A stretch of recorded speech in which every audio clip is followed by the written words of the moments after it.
Après 2 éditions à Amos, la classique Lauson-Roy se déroulera à Val-d'Or cette année. Les spectateurs pourront une fois de plus voir à l'action plusieurs joueurs évoluant dans la Ligue nationale ou encore la Ligue américaine. J'essaye quelque chose de différent. Au début, la classique, quand on en a parlé, on voulait faire ça régional. Les 2 premières éditions, ça a super bien été à Amos, puis on fait ça à Val-d'Or, donc on est excités de voir comment ça va aller. On va avoir des joueurs surprises.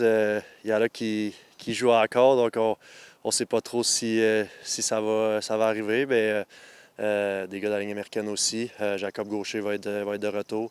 Un autre joueur surprise qu'on ne sait pas encore s'il va être là. Donc, je vais regarder ça plus secret, mais il devrait avoir un très beau calibre de hockey cette année encore. L'événement permet d'amasser des fonds par l'entremise des inscriptions des participants. Tout l'argent est par la suite remis à un organisme régional. Et ce sont plusieurs dizaines de milliers de dollars qui ont déjà été récoltés depuis le début. C'est pas loin d'environ 100 000 $, un peu plus de 100 000 $ avec les 2 premières années qu'on a fait. Donc, c'est un petit peu le but de donner au Fonds de la Clé de l'Abitibi-Témiscamingue, mais aussi à d'autres causes en région qu'on essaie d'aider le plus possible. Donc, ça va être la même formule cette année. On va essayer de donner à des causes différentes. Pour Nicolas Roy, cet événement lui permet de chausser les patins sur les patinoires de sa région natale. Après une saison mouvementée dans laquelle le natif d'Amos est passé des Maple Leafs de Toronto à l'Avalanche du Colorado. Ça fait différent, après un certain nombre d'années à Vegas, de changer d'équipe une première fois puis une deuxième fois. Je pense que c'est sûr que ça a été un petit peu plus difficile à Toronto en début de saison. Puis